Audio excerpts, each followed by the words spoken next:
Brought to you by the Every Dollar app. Start budgeting for free today. When you do a smart thing a stupid way, it's stupid. It's no longer smart. That was deep, wasn't it? Well, I mean, here's a smart thing. Getting a car that's reliable to get you back and forth to work. Going and leasing a car that costs more than you make in a year is doing a smart thing, buying a car, a stupid way, and so you made it stupid. I've done that. All of you have done that. If you've made mistakes with money, you know what that makes you? Over 12. Everyone has. Everyone's done something dumb with money. And I think one of my pet peeves, I guess because my parents were in the real estate business growing up, and I got in the real estate business immediately. 3 weeks after I turned 18, I got my real estate license. Sold a house 2 weeks later to a guy. Who buys a house from an 18-year-old? I'd managed to pull it off. Anyway, so I love real estate, and I love the idea of home ownership. And all of our data around becoming a millionaire says that home ownership and getting a paid-for home is a key element to your first $1 to $5 million of net worth. So if you want to become a millionaire, there's really two basic things you have to do, the data tells us. One is steadily invest in your retirement, like 401ks and Roths, in good growth stock mutual fund over a 10 to a 15-year period of time. And the other one's get a nice home that you can afford and get it paid off. If you do those two things, the data says you are more than likely going to be a millionaire as soon as that happens. And it's about a 10-year curve to a 15-year curve, something like that. But then we took that, or we took the idea of, hey, getting extra skills, getting an education, a 4-year degree. It's a good thing. But we turned it into a stupid thing because we did a smart thing a stupid way, and people go $250,000 in debt to get a degree in left-handed puppetry. And so you turned education into something stupid, which is oxymoronic as it can be. So buying a home is the same thing. Broke people shouldn't buy homes. Well, that's mean. No, that's love. Because you know what happens if you're broke and you buy a house? Hey, it's George. That's right. I've been here the whole time, just creeping. Kind of like the creepy spammers and scammers out there using and selling your personal data. Not cool, guys. Not cool. And that's why you need to check out Delete Me. Delete Me will find and remove your info from all of these data broker sites to reduce the risk of spam and scam in your life. Delete Me has already removed my info from over 250 websites that don't have any business having it. And as a Ramsey fan, you'll get 20% off all of their plans, which comes out to less than $9 a month. So after this clip, go sign up and take control of your privacy at joindeleteme.com/Ramsey or click the link in the description to get the deal. All right, back to the call. Because you know what happens if you're broke and you buy a house? You get broker. That's why they call them brokers. When you're broke and you buy a house will bury you. And so I live in my mother-in-law's basement and I want out, so home ownership is on the horizon. No, it's not. You're broke.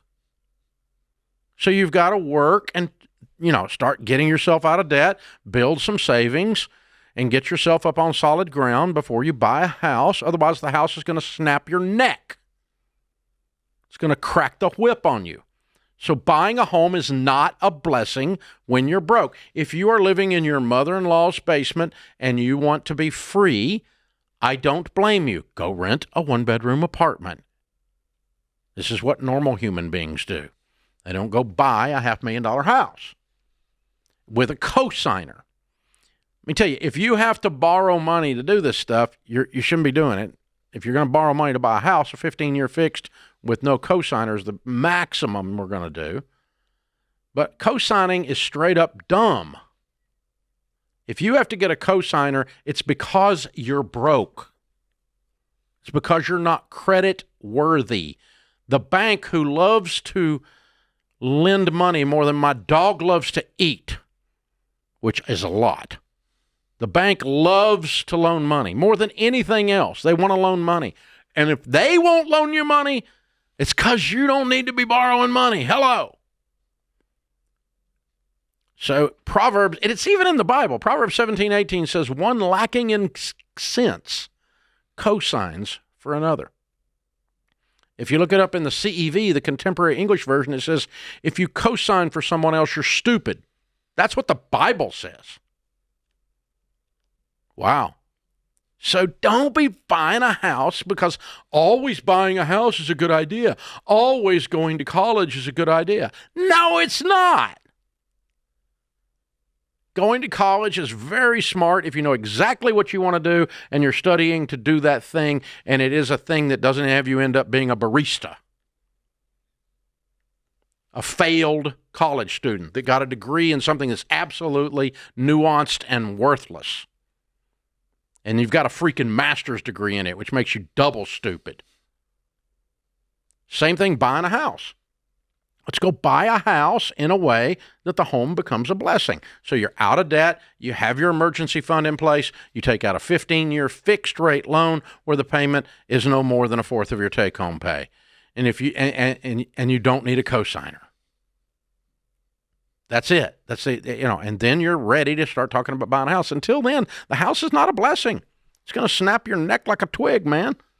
And there's all these smart things that are out there, and it's like there's this, it's an entitlement thing, and it's like, well, it's just not fair that people can't buy a house, and you shouldn't make fun of broke people.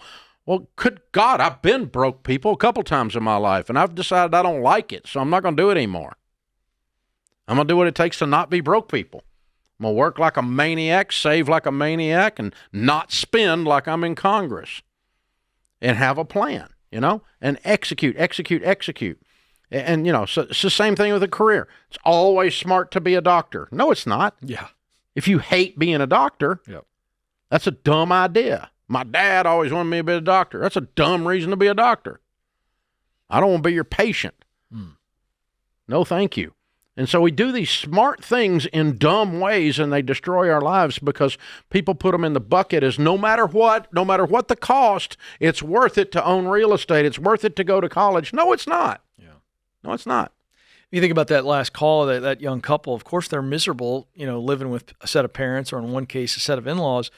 And so what happens is we go from, we don't want this part of our life, so then we go, what do we really want? And we skip the whole, what do we actually need? And what they needed to do was look for a one-bedroom apartment over some old lady's garage that they could get for an absolute, next to nothing for the transitionary period. That's all a young couple needs. I know when I was born, my mom and dad were living in a one-bedroom apartment above a drugstore, and that's all they had.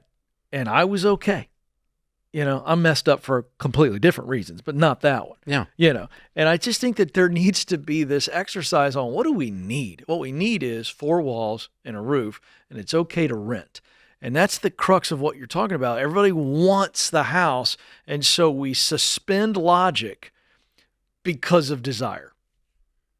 Well, it is everybody makes fun of the baby boomers and, you bought your house for a basket of strawberries or whatever. Yeah. And George loves saying that. He dropped that one on me the other day. That's great. But but the truth is, what we've done is we've adjusted the house. Yeah. The typical home in America today is 2,000 to 3,000 square feet. So when my parents moved to Nashville in 1963, they bought a 1,000 square foot, 1.5 bath, which means there was a half bathroom in the master. The doors were holocore. I don't even know if you know what that is. I don't. What is it? It's these doors that are almost like paper mache.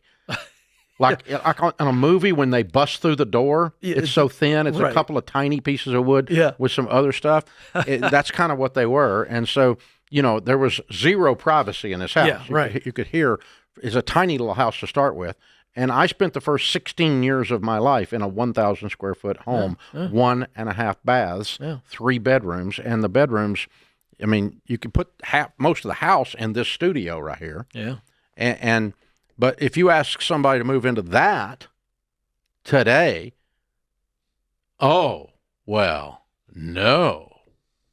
You can't even find that today. Nobody even makes it. It's just a half notch above a tiny house. Yeah. And I'm not suggesting tiny houses. Don't get confused. Oh my gosh. Folks, let's just calm down a little bit here and live within our means. It's a new concept. Yeah. I've made it popular again. Create your free every dollar budget today, the simplest way to budget for your life.